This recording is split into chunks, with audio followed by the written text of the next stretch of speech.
Welcome to the Electric Current Rundown Podcast, episode number 54. And I'm your host, Phil DeFiance, and I'll always say I'm here to encourage the spread of intriguing knowledge that can spark fires in the minds of those seeking inspiration and truly improving the world. And what I'm going to be talking about in this quick 5-minute bonus episode includes a continuation of where I left off on the topic from my girlfriend about antique clocks, time, and related thoughts. And then I'm going to be talking about the surprisingly long history of the word yo.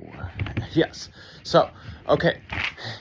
Yeah, so when it comes to clocks, it dates back to like around the year 2000 BC or maybe 1500, and the Egyptians and Babylonians, nobody's for sure it was one or the other, or maybe both at the same time, because they were pretty close to each other geographically. They were like the first ones that really were reading time through sundials, sorry.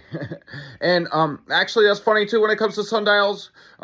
Sundials continued on even after they were kind of replaced, in a way you could say, by other more efficient methods of reading time. But people still like the sundials, so they continued well after better forms of reading time continued. I mean, they continued 1,500 years after they were first invented, and around like 250 BC, or maybe it was like 1200, 1300, something like that, years after first being invented. Around 250 BC, the biggest sundial ever built in history was made by the Romans, Roman emperor. He bought it from the Egyptians, who made it for Rome, and he paid them to bring it over there.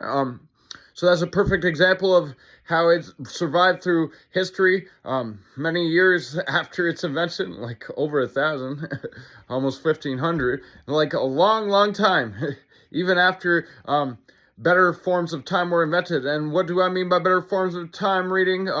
Like there was water, time reading capabilities that were used by the Egyptians and Babylonians too, about 100 years after sundials were first known to be in use, around like 1400 BC or so. And yeah, okay, well, I'm going to continue on that and switch topics as I go ahead and finish off this quick episode after this quick break. But, okay, on this quick break, I'm going to say, when you buy clothing items, really cool clothing items from my store, when it comes to them, in my store, we usually have some sales, so you can save money too. Be like a goose on a plane, on a flight to a great adventure. Go to planebold.com today. That's plane, like airplane, planebold.com. And when I say goose, I mean, my clothing label that I gave, the name that I gave it is Plain Goose. That's why I say goose. Because it reminds me of the vodka, Grey Goose, and then other things, but maybe I'll talk about that in the future. I'm not going to go right into, I'm not going to give more information right now, but either way, then there was also hourglasses, or, those, that's a common term for them, but not everybody knows about, like, ancient time history, so I'll give you a better description of it. And those are those, like, glasses that, the top looked like a V, the bottom looked like a V, and there was sand, and the sand was pouring down from the top, and you could flip it over, and you do it over and over again, and it was, like, set to, like, expire its sand within like an hour, probably, I would assume. But then again, there were bigger ones, so I'm sure that the bigger ones were probably like half a day or something like that. And that's how clocks were back in those days. That's ancient stuff, though. Then of course they ended up coming out with clocks like several hundred years later. The original clocks that were like analog, probably around the year 1000. I didn't really do too much research on that information because I didn't have a lot of time to talk about it. But either way, I know from previous research on it many years ago, I do recall that it was around the year 1000 or maybe 1200 that really, like, analog clocks really were starting to become a part of human civilization. And that's like parts of Europe and probably parts of, like, Muslim areas that really started doing that.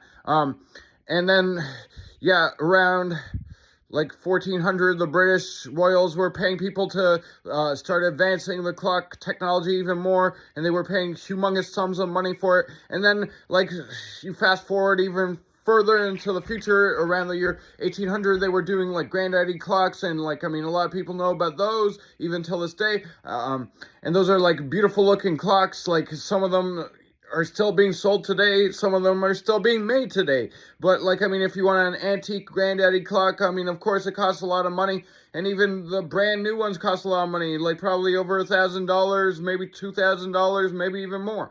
And then, of course, I mean, more recently there was digital clocks and like standard, like analog clocks with those hands and batteries, you know, like the type that you got in a classroom. Then you got watches. Watches were probably more like 100 years ago, maybe 150, that people really started using them. Even before watches, because of the wristband, people were using like pocket watches. That was probably like 200-300 years ago. Okay, so that's a lot of information right there, and that's what I had to say. But okay, I just want to switch topics as I finish off this episode, and I'm going to talk about, in the end of this episode, the surprisingly long history of the word yo. And a lot of people think that yo came from New York City. And I mean, that's rightfully so. I mean, New Yorkers are really cocky too, obviously. Everybody knows that. And so, I mean, they feel like they invented the word yo. And I mean, a lot of people think of New York City when they hear yo. I mean, it's just like kind of like a New York type of thing. But the truth is, it dates back. Whoa, it dates back. But I mean, it doesn't date back to New York City, though.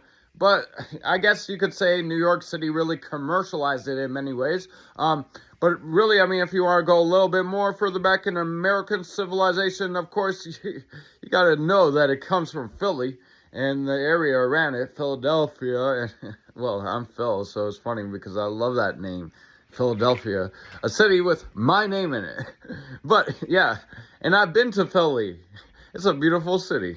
And it's funny, too. I mean, talking about time just moments ago, I even went to see that that famous bell from the American Revolution. I was right there before. I remember that. That was beautiful. But you know what? Okay, I'm going to continue on the subject of the word yo and its history on the next episode. So that's the end of this episode, episode number 54 with me, Phil Defiance, your host. And I'll always say that I'm here to encourage the spread of intriguing knowledge to spark fires in the minds of those seeking inspiration and truly improving the world. And till next time, have a good one.